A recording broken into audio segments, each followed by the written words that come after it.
그때 강합니다 라는 말이 이 시대에 통할 수 있을까? 우리는 어떻게든지 자기가 강한 것을 드러내고 싶고 조작하고 또 속이고 또 사람의 눈들을 판단을 흐리게 하기 위해서 별수를 많이 씁니다. 내가 얼마나 강한지, 얼마나 많이 소유했는지, 얼마나 많이 배웠는지에 대해서 드러내고 싶고 자랑하고 싶습니다. 왜 그럴까요? 무시당하고 싶지 않거든요. 약하게 보이고 싶지 않습니다. 세상은 정글과 같아서 내가 조금만 약하게 보이면 먹히기 때문에 그렇습니다. 근데 성경은 도리어 오늘 바울은 고백합니다. 내가 약할 때 그때가 강하다. 이게 무슨 일일까요? 우린 약할 정말 싫어하는데요. 부족한 거, 연약한 거 말하기도 싫은데요. 하다못해 부부관계에도 연약한 모습 보기 싫어하는 거잖아요. 추한 모습 보기 싫잖아요. 근데 바울은 이야기합니다. 내가 약할 때 정말 강하거든. 여러분, 내가 누구입니까? 우리는 누구입니까? 이게 전체성의 문제예요. 내가 나로 살면 강해야 삽니다. 근데 나는 나로 살 수 없습니다. 이게 그리스도인입니다. 여러분, 책 제목도 하다못해 신앙서적에도 제가 좀 신간 이렇게 책 제목만 보고 하면서도 그렇고 세상에 있는 책들 보니까 재밌는 책 제목이 있더라고요. 살면서 쉬었던 날은 단 하루도 없었다. 막 이런 제목도 있더라고요. 살면서 쉬었던 날은 단 하루도 없었다. 그리고 그 책에 보니까 365일 활짝 피어나는 꽃은 향기 없는 조화밖에 없다.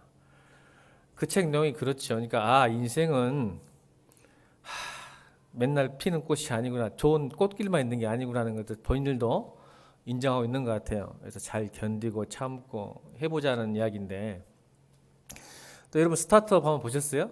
제가 우연찮게 드라마는 보지 않는데 가끔 이제 제가 쉬려고 이제 나가거나 거실 앉으면 이제 지나가면서 보는 게 또 제 머리를 이렇게 스쳐가는 게 있어서 느낀 게 있는 게 뭐가 있냐면 여러분 스타트업 끝났죠? 그때 수지인가 주인공이었죠.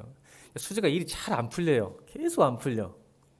하고 열심히 있는데 에너지는 있고 열심히 있는데 잘 안 풀린단 말이야. 그래서 이렇게 좌절하고 낙심하고 있을 때 그 할머니 있죠, 할머니. 할머니가 했던 말이 참 멋있는 말이더라고요. 수지에게 이렇게 딱 얘기하더라고요. 그 할머니가 너는 코스모스야. 혹시 기억하신 분인지 모르겠는데 너는 코스모스야. 뭔 뜻일까요? 기다려 이 말 기다려. 여러분 코스모스가 봄에 필까요? 가을에 필까요? 그렇죠. 너는 지금 봄을 지나고 여름을 지나고 있으니까 너는 코스모스니까 기다려. 때가 되면 가을이 되면 이 말이죠. 가을이 되면 가장 이쁘게 필 거야 라고 할머니가 격려를 하더라고요. 멋진 말이에요. 너는 코스모스야. 365일 피는 꽃은 없습니다. 우리 인생에. 그리고 할머니가 그 수지에게 일이 잘 안 풀려. 뭘 해도 안 돼요. 그러니까 넌 코스모스야. 가을 되면 아름답게 피게 될 거야. 기다려라 했어요. 근데 여러분 제가 그 말에 감동은 됐지만 제가 목사로서 또 한 사람의 크리스찬으로서 이 말이 정말 맞는 말일까 싶습니다.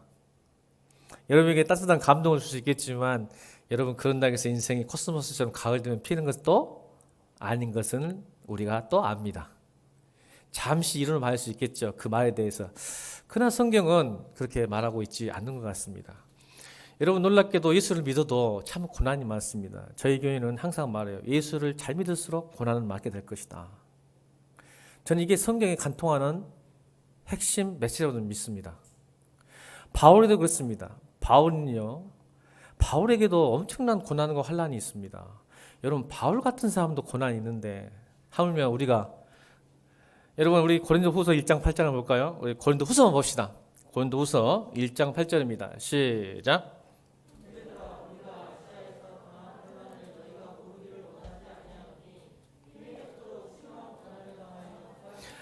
여러분 바울이 지금 뭐라고 하는지 압니까, 여러분? 다시 읽어봅시다. 지금 크리스찬입니다. 바울이 어떤 사람입니까? 여러분 다메섹 땅에서 부하신 주님을 만난 사람입니다.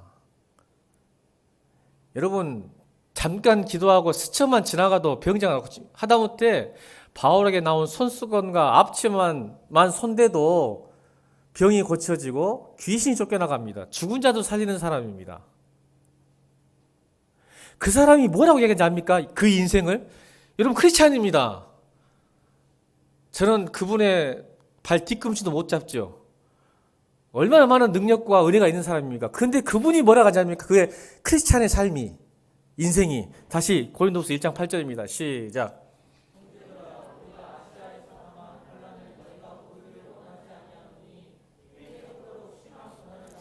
살 소망이 끊어진답니다. 바울이. 또 여러분 고린도후서 7장 5절입니다.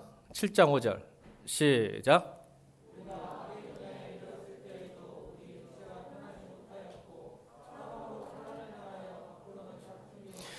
밖으로는 다툼이요 안으로는 두려움의 인생을 살았습니다. 바울도. 여러분 예수 믿는 게 오해하면요 그래서 큰일이에요. 인생이 제가 말씀드렸잖아요. 기억하세요? 꼭대기에 올라가 봤더니 이제 조금 편해요. 내려갔는데 봤더니 또 산이 있어. 더 큰 산이 있어요. 그러니까 우리가 그렇게 살았잖아요. 청년들 앞으로 그렇게 해서 살 겁니다. 그러니까 여러분 지금 꼭대기에 올라있다면 자만하지 마십시오. 좋아하지 마세요.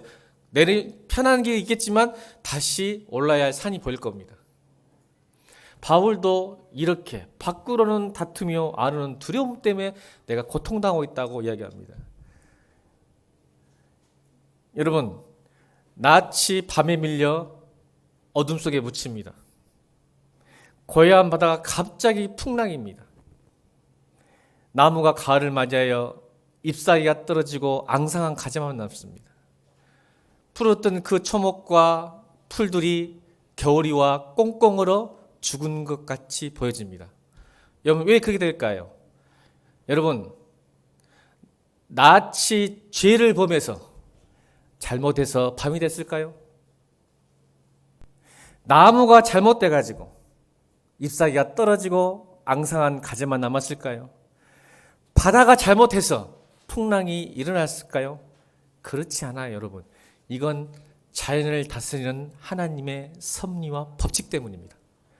우리 인생도 마찬가지입니다. 우리가 범죄에서 잘못해서 어려움을 당할 수 있지만 대부분 그리스도인들은 범죄하지 않아도 하나님의 섭리와 다스림 속에 그런 시간을 보낼 수밖에 없습니다.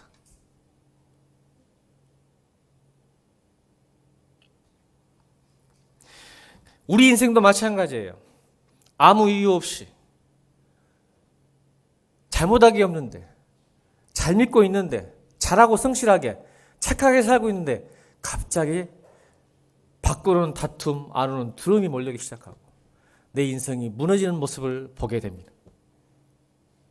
근데 바울은 그걸 깨달았어요. 여러분들 고린도후서는 뭐라 했죠? 위로요, 위로. 여러분 고린도후서 1장 8절을 딱 해놓고 바울이 고린도 교회를 향하여 너희도 마찬가지지. 예수 믿는 게 얼마나 힘드냐. 나도 마찬가지다. 그래서 말이다. 근데 말이다. 내가 깨달은 게 하나가 있다. 고린도서 1장 8절 한 다음에 바로 9절에 바울이 우리에게 위로하고 권면합니다. 9절입니다. 시작.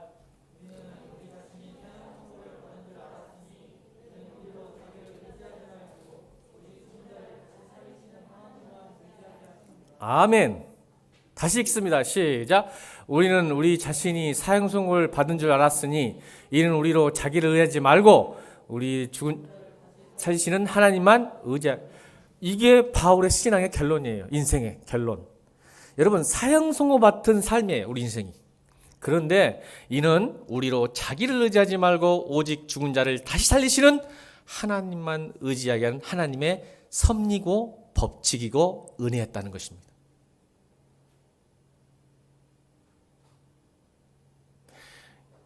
여러분 그게 복음서에 나타납니다. 복음서 마가복음 4장에 보면 예수님과 함께 배를 타고 가는데 갑자기 풍랑이입니다.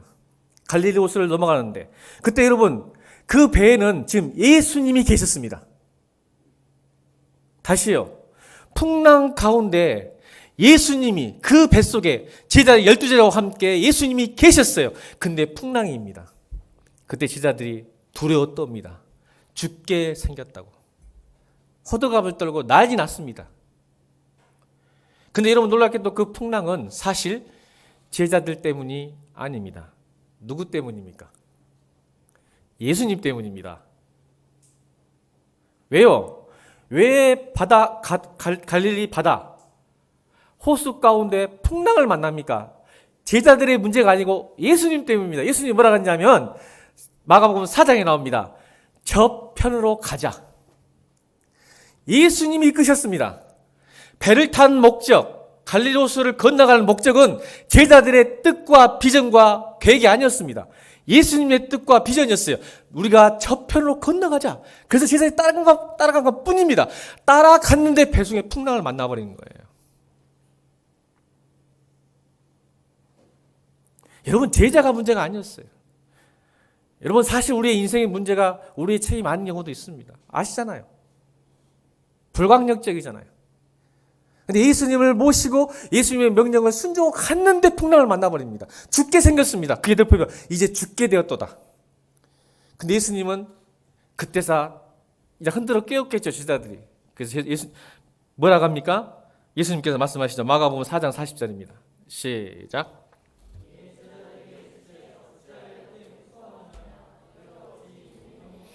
이 문제를 믿음의 문제로 보신 거예요.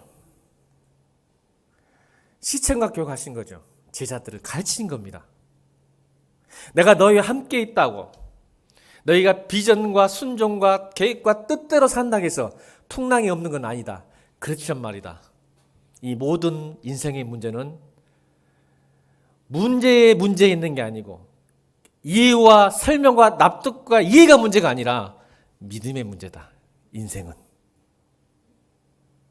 여러분, 뿌리가 깊은 나무는 바람에 흔들리지 않습니다.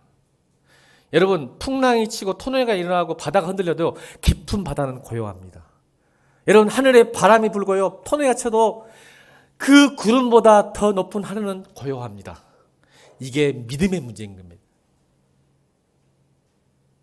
인생의 문제가 아니라 인생의 문제를 어떻게 대응하고 반응하냐, 어떻게 해서냐의 믿음의 문제인 것을 우리 예수님이 제자들에게 가르쳐주신 겁니다. 내와 함께 있어도 너희가 비전을 품고 열심히 예수를 믿을지라도 너의 인생은 결코 너희들이 조정할 수 있는 게 아니다. 그래서 너에게 믿음이 필요하다. 그래서 믿음이 없는 자들아 하시느냐.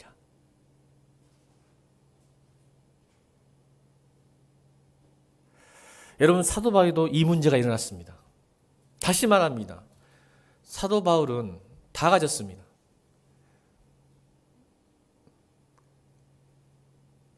최고의 학문을 한 사람입니다. 엘리트입니다.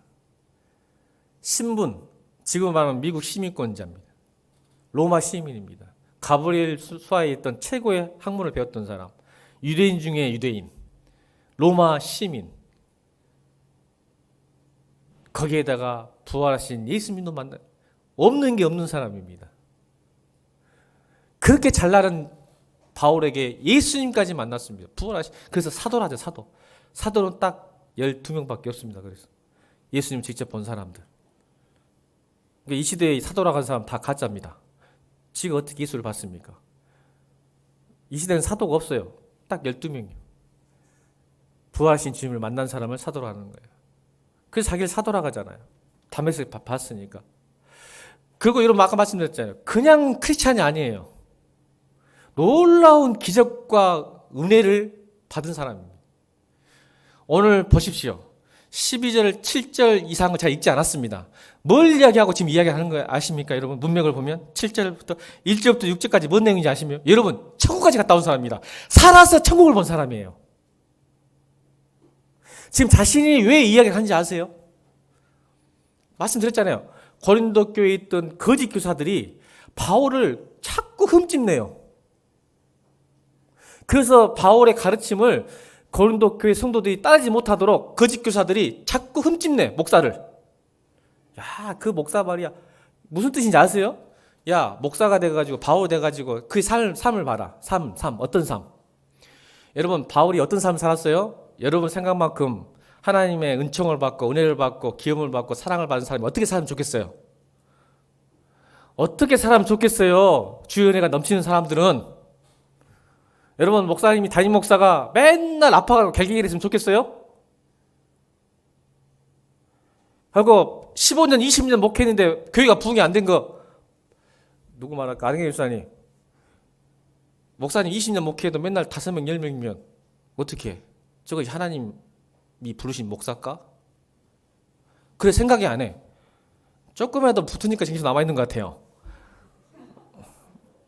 15년 봤어도 맨날 처음 개척했을 때 5명 할 때하고 똑같이 5명 갔다가 10명 갔다가 15명 갔다가 하면 우리 목사님은 아닌 길이에요. 하나님이 종이 아니에요. 여러분 다 그런 마음 갖고 있을 것 같아. 정은수 집사가 제일 많이 우는데. 여러분 그렇게 생각할 거 아니에요. 근데 바울은 삶이 맨 환난과 고난과 여러분 두드러 맞고 강의 위험, 칼의 위험, 동족의 위험, 산의 위험, 들의 위험 온통 삶이 환난과 고난밖에 없어. 그러니까 거짓 교사들이 그걸 자꾸 흔드는 거야. 야, 바울 봐라. 그의 삶이 행복하냐? 아이고 그 말 따라봐. 너희도 고생 뒤지게 할 거야. 바울 봐봐. 우미 찌글찌글하냐 찌글찌글해. 맨날 고난과 환난밖에 없냐. 두드러 맞고 쫓겨나가고 요거도 먹고 발로 차이고 침 뱉고 이렇게 산다. 네 그 말 따라갈래? 그런 사람 말 믿을래?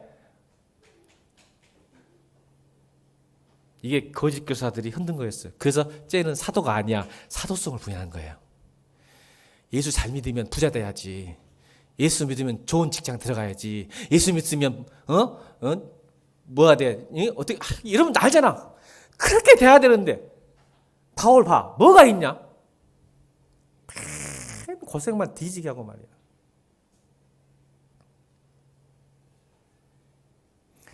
거기에다가 플러스가 됩니다. 보세요. 오늘 그래서 뭐가 있어요? 7절입니다. 7절. 그런 또 과거가 있는 바울이죠. 과거. 어떤 과거? 유대인들을 죽였던 과거. 전과자.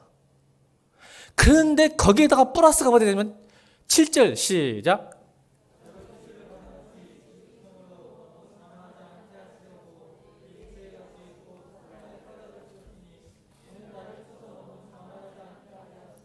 여러분 육체의 가시까지 있어요. 여러분들 육체의 가시라는 단어가 여러분 잘 아시면 질병이니 안질이니 간질이니 막 그런 말 하거든요. 근데 사실을 더 연구를 하면 거기까지가 아니라 사실 이 가시란 육체라는 단어가 헬라적으로 이렇게 분석을 하면 사실은 우리가 말하는 body 몸도 의미하지만 인간 그다음에 인생이라는 단어도 똑같은 단어 씁니다. 그러니까 요즘 최신 신학은 예전에는 질병으로만 해석했지만 이것을 바꿔 이야기하면 요즘은 신학적 대세가 질병보다도 아마 인간 관계였을 거라고 더 많은 신학적 포커스가 옮겨가고 있습니다. 이 단어 육체라는 단어 때문에 그렇습니다. 그것도 뒤에 뭐죠? 사단의 사자라는 단어 때문에 그렇습니다. 사단의 사자. 물론 질병일 수 있어요. 안질이니 간질. 그러나 이것은 인간 이 육체라는 단어가 인간, 인생이라는 단어가 강합니다. 성경에. 그러면 인간의 인간관계지 않을까. 그래서 바울의 그 이야기를 딱 보면 바울이 괴로웠던 것은 사실 질병보다 뭐 때문에 괴로웠죠? 사실은 인간관계 때문에 괴로웠습니다. 첫 번째 누구 때문에? 거짓 교사 때문에. 그래서 유대인이었을 거라고 생각합니다. 유대인. 육체의 가시. 그래서 정확히 해석하면 육체를 녹이는 가시.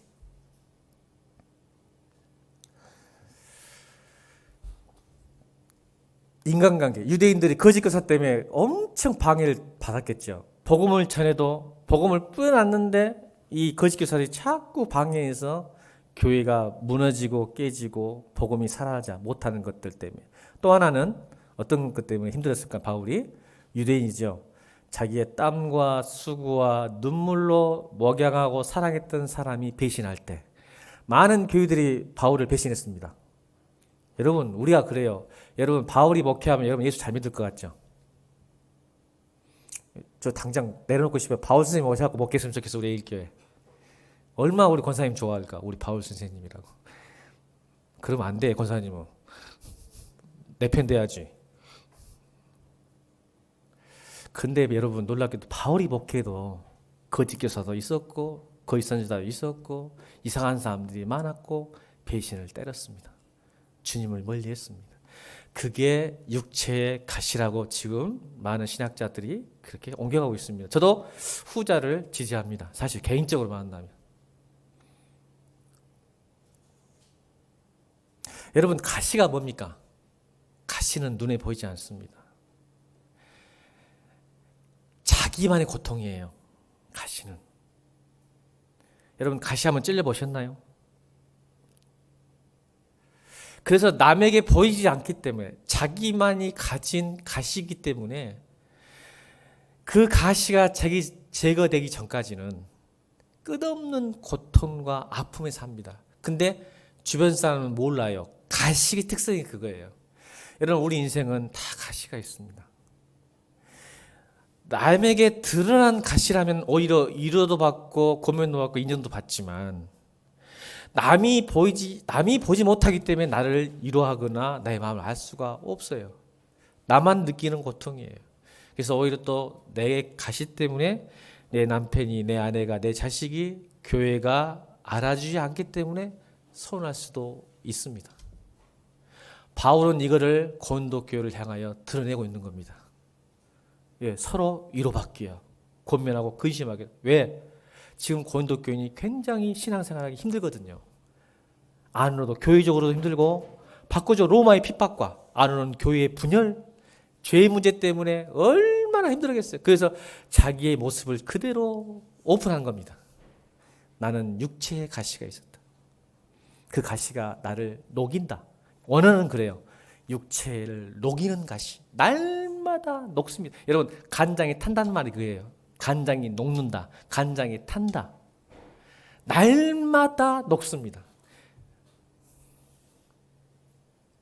근데 그 이유를 알았죠. 근데 이게 중요해요. 여러분 만약 아까 그 스타트업처럼 너는 코스모스야 기다려. 여러분 믿음은 그거 아닙니다. 저는 오늘 그걸 이야기하려고 그래요. 우리 인생이 내가 원치 않는 상황, 내 뜻대로 안 된 상황, 이 가시를 제거할 수 없는 상황. 여러분 가시를 뺄 수만 있으면 이게 더 이상 가시인가요? 아니요. 뺄 수가 없어요. 내 인생 가시를 뺄 수가 없으니까 여러분 믿음이란 그냥 멋대로 너는 코스모스니까 그냥 가을 되면 필 거야 기다리면 가시가 빼어집니까?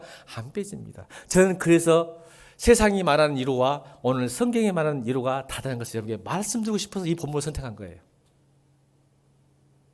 기다린다고 해서 참는다고 해서 이 가시가 빠지는 게 아니에요. 근데 이 육체의 가시를 바울은 해결했습니다. 오늘 본문에서. 여러분 그것을 오늘 세 가지로 보려고 합니다. 원치 않는 상황이 내게 다가왔을 때 바울이 해결했던 그 문제, 육체의 가시를 어떻게 빼내는지 또 어떻게 이겨냈는지 승리했는지를 세 가지로 살펴보고요. 첫 번째 여러분 따라합시다. 원치 않는 문제가 생겼을 때 내가 원하지 않는 인생이 됐을 때 적극적으로 저항하자. 기다리는 게 믿음은 기다리는 게 아니라니까요. 여러분 저항하셔야 됩니다. 여러분 원치 않는데 참는 거 참지 마세요. 바울은 적극적으로 저항했습니다. 어떻게 저항했을까요? 부활하신 예수님을 만나기 전에는 인간관계 이야기할게요. 인간관계, 인생, 인간, 질병 빼놓고 이게 여러분 질병이든 인간관계든 중요한 건 그게 아니에요. 아멘? 인생은 어쩔지 모르니까. 그렇죠? 여러분 몸이 여러분 것인지 압니까? 여러분이 인생이 여러분 것이 아니에요. 그래서 여러분 내 것이라고 생각하면요 내 인생을 내 마음대로 컨트롤할 수 있고 처분도 할 수 있고 관리도 해야 되고 다스릴 수 있어야 하는데 여러분 인생 다스릴 수 있어요? 컨트롤할 수 있어요? 여러분 지금도 여러분 몸속에 세균이 무슨 짓을 하고 있는지 여러분 컨트롤 안 됩니다. 지금 근데 내 몸이 내 거라고 그래요. 내 인생이 내 거라고 자신감을. 여러분 인생을 그럼 컨트롤해. 내가 소유했다는 것은 내 것이니까 내 마음대로 할 수 있어야 되는데 여러분 내 인생 내 마음대로 됩니까? 된다고 말하는 사람 이 사람 미치지 않았거나 정신병. 근데 내 거래요. 내 인생이. 여러분 의지가 여러분 마음이 내 마음대로 됩니까? 이것은 이 말이 무슨 뜻입니까? 이건 내 것이 아닐 수 있겠구나.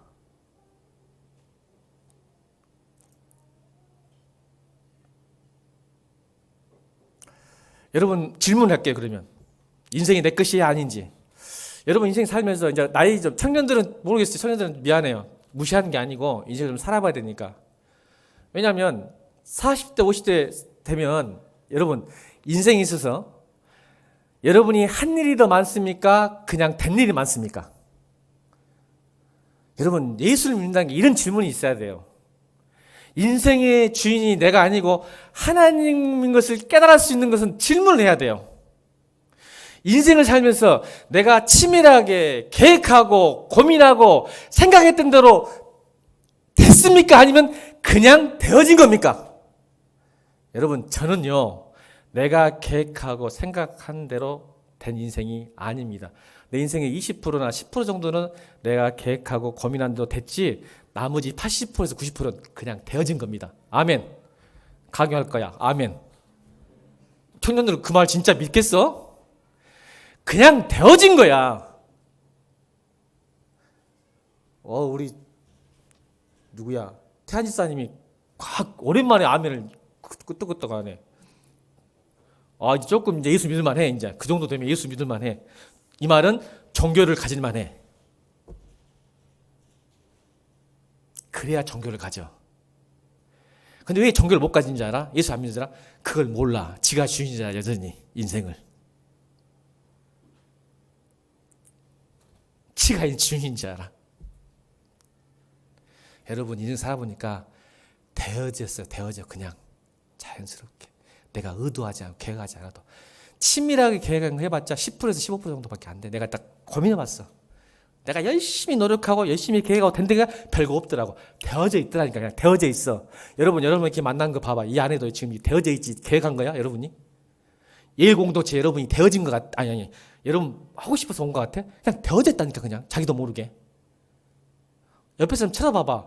하민이하고 이래. 쳐다봐봐. 네가 계획했냐? 둘이 만나려고? 뒤지게 싸우고 성길 내도 발로 차도 이게 네가 계획한 거예요? 그냥 되어진 거예요? 그럼 네 맘대로 못 사네. 하민이 형 갈아치고 싶어도 못 갈아치잖아. 없으면 좋겠지. 또 이런. 나는 옛날에 동생이 없었으면 좋겠어. 하도 귀찮게 해가지고. 여러분 안 돼. 되어진 거야. 되어진 거. 그러니까 내 인생 내 마음도 못하가 내 인생의 주인은 내가 아니구나. 그때부터 종교가 들어가는 거야. 종교가. 하나님을 빼고라도.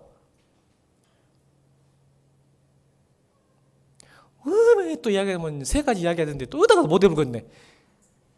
이렇게 설교를 못해.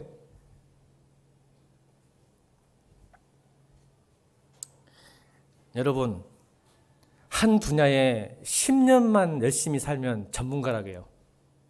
한 분야에 10년만 살면 전문가라 그러고 20년 한 분야에 몰두하고 살면요 이보고 장인, 달인이라 그런 거야.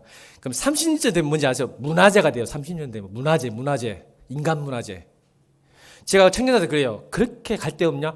국수만 10년 말아봐. 너 성공할 수 있어. 이렇게 제가 옛날에 하도 성길 나가니까 이런 말도 있어요. 너 국수만 10년 말아도 너 장사 온 힘을 다해서 국수만 말아보세요. 여러분 맛집 돼. 이것저것 하려니까 안 된 거지. 근데 여러분 물을게요. 청년들, 20대들 인생 20년 살았어. 지금 뭐가 돼 있어 인생에? 예지? 너 인생에 뭐가 돼 있어야 돼? 20년 살았어. 너 27년 살았잖아. 인생에 뭐가 되어 있어야 돼 지금? 하린이 너 인생에 뭐가 돼 있어야 돼 지금? 27년 살았어. 장인이 돼야 돼. 좀만 지금 너 문화재가 돼야 돼. 문화재. 근데 이게 되는 게 하나도 없네 인생. 내 마음대로 전문가는 뭐예요? 그 분야에 뭐든지 자유자재로 할 수 있는 게 전문가야. 근데 내 인생 권사님 70 넘었어. 이제 내가 할 말 없어 고개 숙여야 되는데 인생 마음대로 자유자재로 다루십니까? 권사님 인생은 권사님 것이 아니에요. 그래서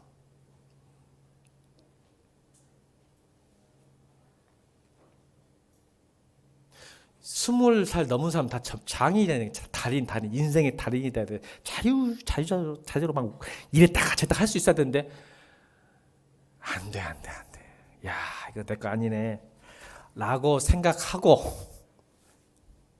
바울이 그러니까 원치 않아. 왜 뭘 원치 않아?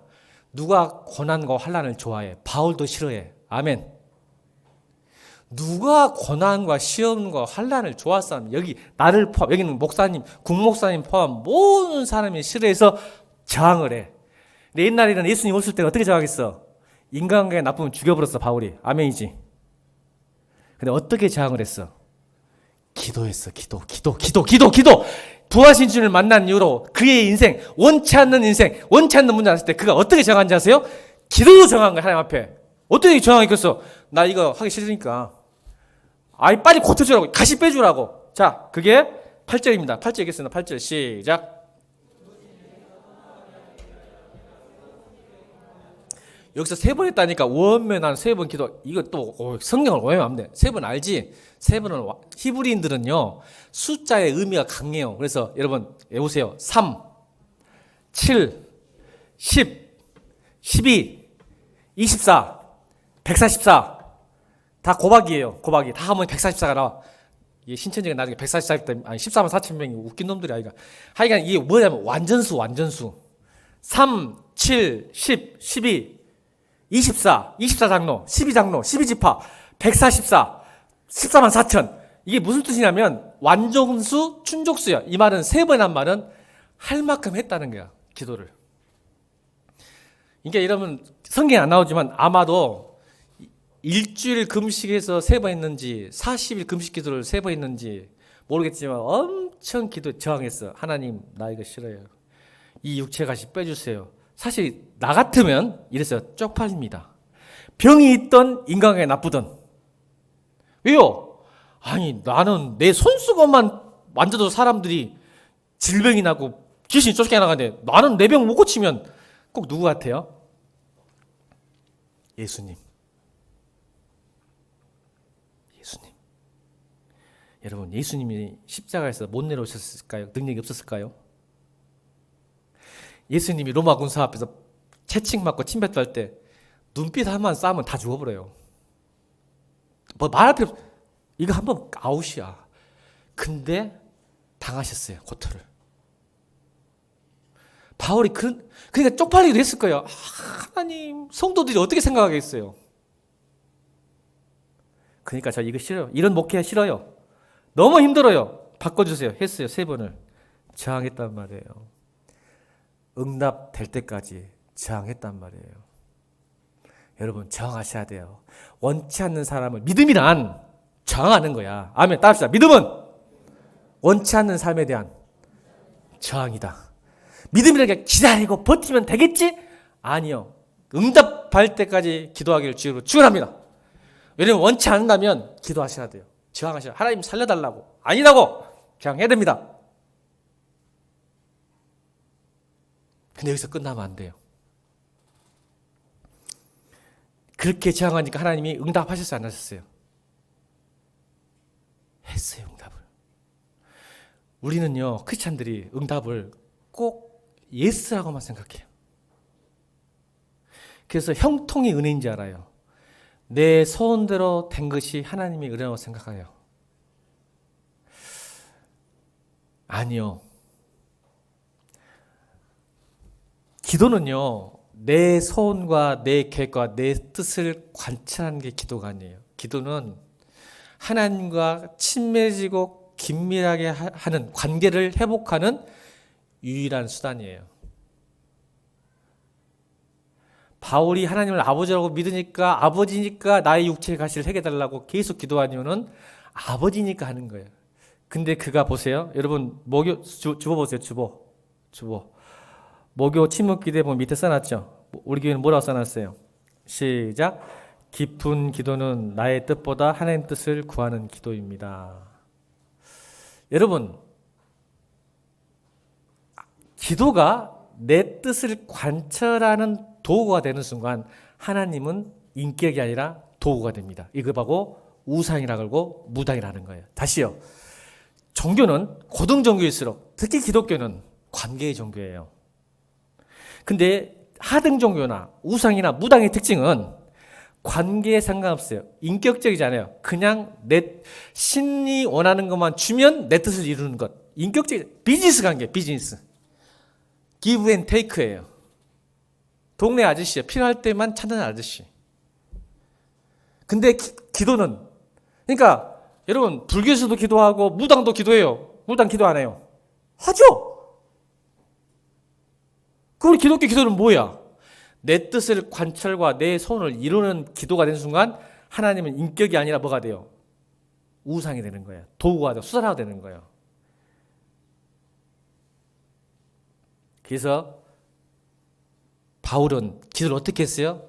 육체의 가시를 제거한 것도 중요했지만 그 단계 넘어가는, 그 다음 단계 넘어가는 성숙함이 기도 속에 있었어요. 거절을 받은 거죠. 거절. 그래서 뭐예요? 여러분, 우리 크리스찬들이 여러분 보세요. 제가 목회하면서 느낀 게 뭐냐면 기도를 그러니까 여러분의 소원이 예스가 돼도 문제고 노가 돼도 문제더라고요. 그래서 여러분을 기도할 때 정말 헷갈려요. 많이 헷갈려요. 무서워요. 함부로 기도 못 하겠어요. 많은 걸 봤어요. 여러분 미안해요. 우리 청년들 보면요. 목사님들 기도부터 더 많이 합니다. 직장 들어가게 해주면 더 열심히 믿고 더 열심히 하겠다. 대학만 들어가면 또 결혼만 하면 처음에는 하는 척 하더라고요. 근데 여러분 놀랍게도 직장 때문에 돈 때문에 가정 때문에 예수님을 외면하더라고요. 지가 원하는 걸 가졌는데. 우리 집사님 중에 한 분이 이게 설교 중부터 이게 떠오르는 게 하나 있었어요. 그 집사님이 직장을 딱 들어갔어요. 어렵게 들어갔어요. 늦게 들어갔는데 직장이 힘들어서인지 아닌지 모르겠지만 그렇게 수요 예배를 오고 싶어 했어요. 수요 예배. 그래서 물었어. 네가 직장에서 나오고 싶어서 예배드리고 싶은 거냐, 주님을 만나고 싶어서 예배드리고 싶더니 모르겠어요. 지금 그 마음을. 그냥 예배드리고 싶다고 그러더라고요. 지금도 모르겠어요. 직장이 너무 힘드니까 빨리 끝나서 예배 오는 게 낫겠죠. 아무래도 직장에 있는 것보다. 그런데 물었어요. 직장을 빨리 끝나서 예배 오는 게 좋겠냐 했더니 그런다 그러길래 좋다. 그럼 같이 기도하자 했는데 얼마 안 돼서 진짜로 수요일날 빨리 예배가 끝났어요. 아니 예배가 끝난 게 아니라 직장이 끝나고 예배를 오더라고요. 그래서 얼마나 하나님의 은혜가 있는지 야 감사다 축복이다 했는데 어떻게 나중에 변했을까요? 그 수요일에 빨리 끝나는 그 수요일이 뭐로 변했을까요? 여러분 아시죠? 지치고 힘드니까 쉬고 노는 시간으로 바뀌어버려요. 우리는 가만히 있으면 이렇게 돼요. 그 시간이 남으니까 이제는 예배가 처음에는 해요. 내가 기도한 것도 있으니까. 근데 그 시간이 어떻게 돼요? 이제는 노는 시간으로, 먹는 시간으로, 쉬는 시간으로 바뀌어버리더라고요. 그래서 여러분 기도가 예스, 노가 이게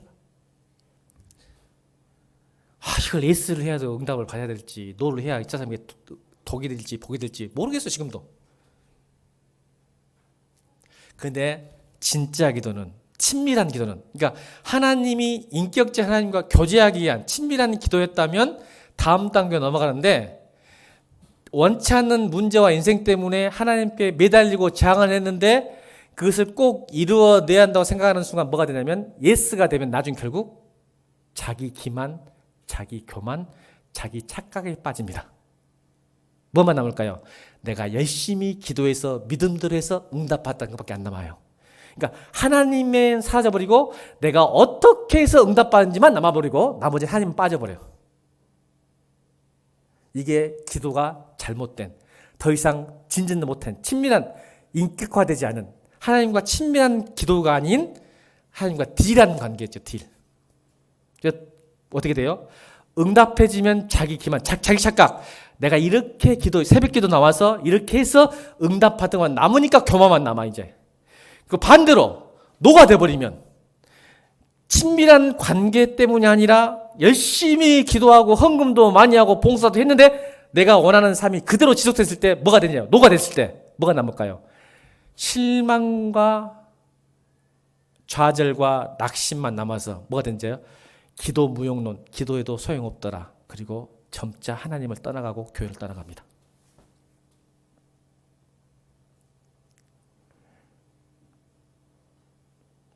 근데 바울은 그렇지 않았어요. 두 번째 단계 넘어갔는데 두 번째 단계가 들었어요. 저항을 했지만 들었어요. 경청을 했단 말이에요. 그러니까 여러분, 친밀하다는 건 뭐예요? 서로 기도는 대화예요, 대화. 여러분, 제가 어떤 사람인지 아세요? 저는 고등학교 때부터 산기도를 다닌 사람이에요. 대단한 사람이죠? 권사님. 안 알아주네. 좀 알아줘봐. 너희들은 기도도 안 하잖아. 나는 고등학교 때부터 담임 목사님 쫓아다니면서 산기도 다닌 사람이요. 매주 목요일마다. 개척 계획에서부터 산기도 다닌 사람이요. 목에 비가 오나 눈이 오나 이게 있어. 질려본 사람들. 목에 산기도 죽여버려 갖고 비가 오고 눈이 오면 여러분 비닐 포대기 쓰고 기도했어요. 우리 교회가. 장대비가 제일 비 오잖아요. 우산도 안 줘. 그냥 비닐 포대기를 덮고 무릎 꿇고 바위에서 기도했다니까 우리 교회가. 이런 교회예요. 근데 여러분 제가 산기도 안 갑니다. 목요일도 침묵기도라 그래요. 제가 성숙한 거예요. 산에 가면요 제 목소리가 얼마 큰지 아세요? 산이 떠나가 버려요. 난 그게 권사님 믿음인 줄 알았어. 소리만 많이 지르면 지를수록 응답이 빠른 줄 알았어. 아는 거 보니까 좀 해봤구만요, 권사님도. 소리만 지르면 하나님이 더 응답. 왜? 소리 지르면 더 들을 줄 알고 우리 하나님이 더 크게 아싸 이럴 줄 알고 완전 웃겨버렸지 지금 생각.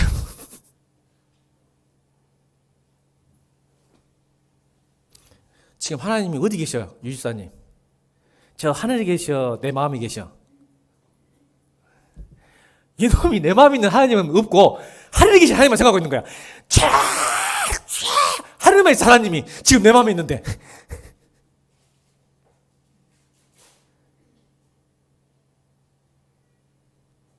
여러분 산기도가 나쁘다는 게 아니에요. 또 이거 또 오해. 산기도 좀 가라 제발. 산기도 좀 가 제발.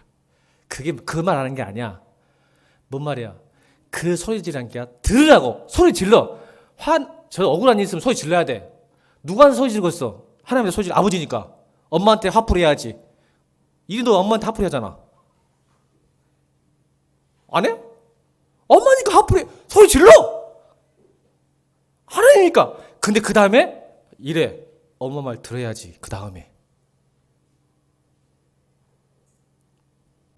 두 번째. 들어야 됩니다.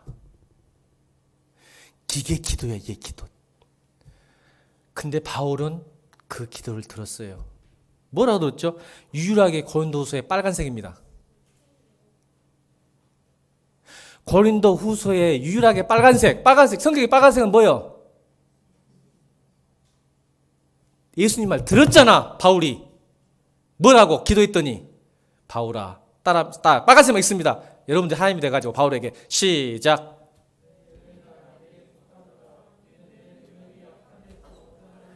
이걸 들었단 말이야. 이걸. 이게 복이에요. 그 다음 단계로 넘어가요. 저항을 하니까 기도 소리 지르시라니까요. 화 안 나겠어요? 내가 뭘 잘못했간디? 하나님 제가 뭘 잘못했는데 이러십니까? 소리 지르면서 괜찮아요. 근데 소리 지르고 난 다음에 뭐 하세요? 들으세요. 다시 읽습니다. 빨간색만. 시작. 내 은혜가 내가 최고하다. 이는 내 능력이 약한 데서 온 자야 되니. 여러분 모세도 거절당한 거 아세요? 모세 보세요. 모세 40년 동안 사실 120년 고생했지.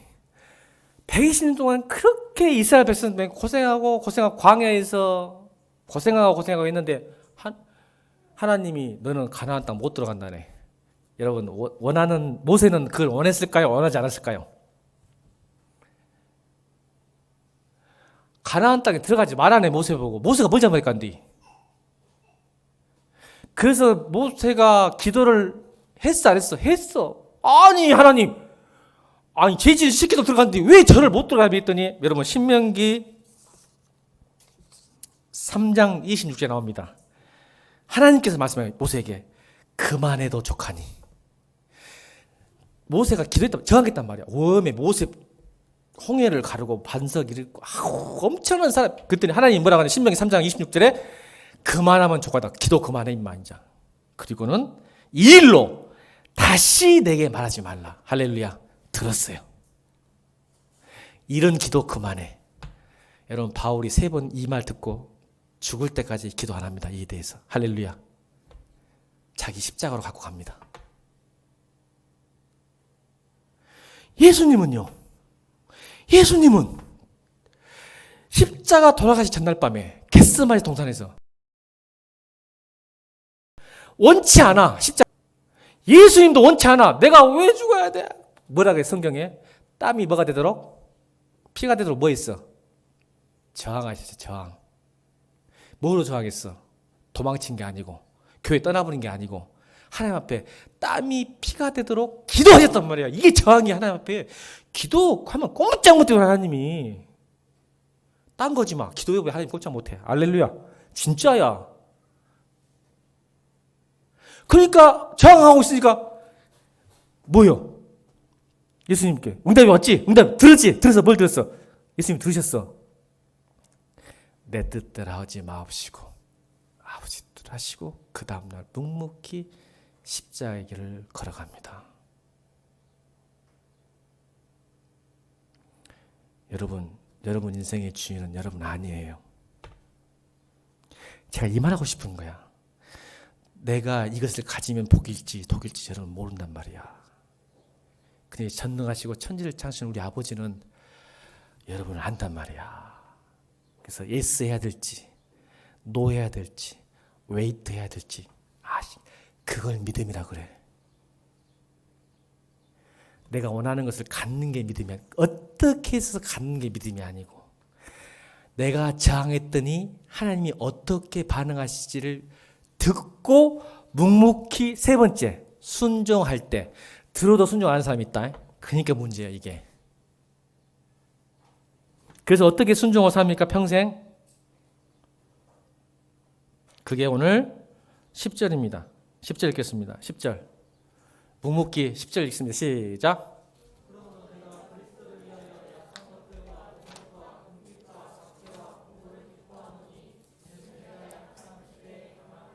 아멘. 이것으로 평생을 순종해서 삽니다.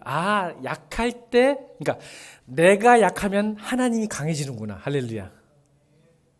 이렇게 평생을 살다가 십자가에 나중에 순교합니다.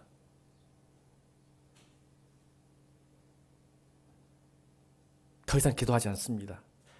애타하지도 않습니다. 실망하지도 않습니다. 응답하지 않는 거. 육체의 가시가 없어지지 않은 것에 대해서 낙망하거나 절망하거나 원망하거나 불평하지 않았고 그걸 가지고 깨달은 이 육체의 가시를 통해서 하나님이 더 나를 통해서 강하게 역사하시구나 하는 것을 듣고 믿고 끝까지 갑니다.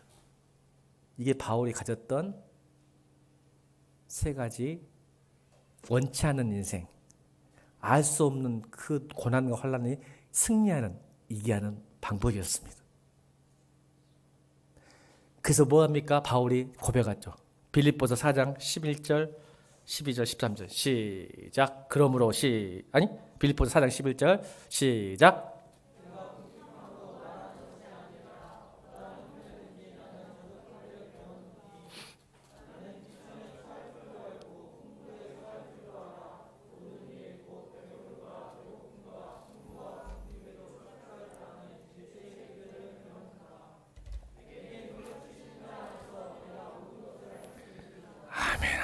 이래서 이렇게 된 거예요. 이게 내가 계획이 된 게 아니라 하나님의 은혜로 되어진 인생이에요. 이게 되어진 인생. 하나님 내 인생 원치 않고 저항했고 들었더니 순종했더니 이렇게 되어져 버렸어요. 내게 능력 주신 자에서 내가 모든 걸 할 수 있던 되어진 인생이 되는 거야.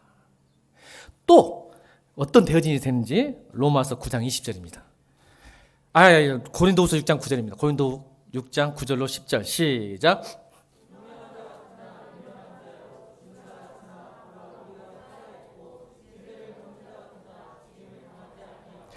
근심한 자 같으나 항상 기뻐하고 가난한 자 같으나 많은 사람을 부욕해 하고 아무것도 없는 자 같으나 모든 것을 가진 자로다.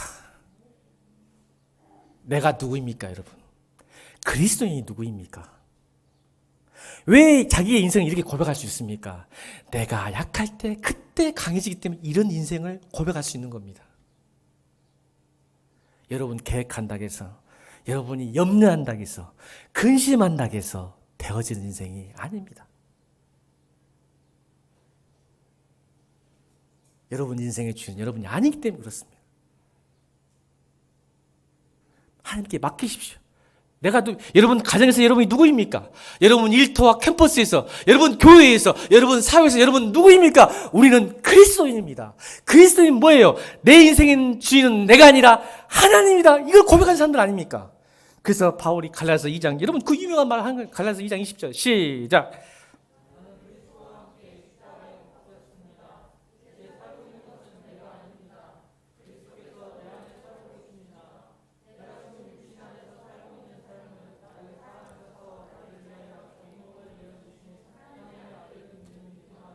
아멘. 믿음 안에 사는 거예요. 우리 인생은 내가 주장해 사는 게 아니라 믿음 안에서 내 인생을 꾸려가는 거예요. 하나님의 은혜로 되어진 인생 살길 바랍니다. 아무것도 없는 자 같으나 모든 걸 가진 자로다. 여러분 결론입니다. 생명이라는 한자가 어떻게 나오는지 아십니까? 생명. 살 생자에 명령할 명자입니다. 누군가가 살아라고 명령하는 것이 생명이라는 뜻입니다. 우리는요, 우연하게 갑자기 어떤 세포가 분열해가지고 진화해서 만들어진 사람이 아닙니다. 외부에서 누군가가 너는 살아라고 명령한 분이 계시기 때문에 지금 살고 있는 겁니다. 그리고 지금도 우리 보고 살아라고 명령하시고 그렇게 살게 하신 분이 생명을 주관하시고 여러분을 창조하시고 여러분의 인생의 주인 되신 하나님께서 오늘 우리에게 생명을 주십니다. 그렇게 살아가라. 오늘 말씀을 통해서 그렇게 살게 해주겠다. 저항하고 경청하고 순종하는 너에게 생명을 주겠다. 바울은 살았잖아요. 그렇게 바울이 내 은혜가 내게 족하도다 이는 내 능력이 약해서 온자여 짐이라는 그 말씀을 듣는 순간 생명이 온 거예요. 할렐루야. 그거로 살잖아요. 여러분 오늘도 여러분들에게 말씀으로 생명을 주십니다. 그렇게 살아라 명령하신 분이 계십니다. 그럼 여러분 어떻게 해야 돼요? 순종하고 살면 하나님이 되어진, 하나님의 은혜가 축복이 되어진 인생의 줄로 믿습니다. 믿는다, 맡긴다는 뜻은 내가 아무것도 하지 않는 뜻이 아니라 집중하는 것에 집중하는 것. 내 인생에 문제 있을 때 뭘 집중해야 됩니까? 그 문제에 집중이 아니라 그 문제보다 더 크신 하나님께 집중할 때 내 인생에 집중해서 낙마하거나 절망하거나 잠시 기뻐하는 게 아니라 그것을 주장하시고 인도하시고 다스리는 그 하나님께 집중하는 것이 맡기는 겁니다. 그래서 바울도 집중했잖아요. 저항하고 듣고 순종했어요. 그랬더니 인생이 되어집니다. 사랑하는 성도 여러분, 오늘도 생명을 명하신 그 주님 앞에 순종해서 생명이 넘치는 풍요로운 삶 살기를 주님으로 축복합니다.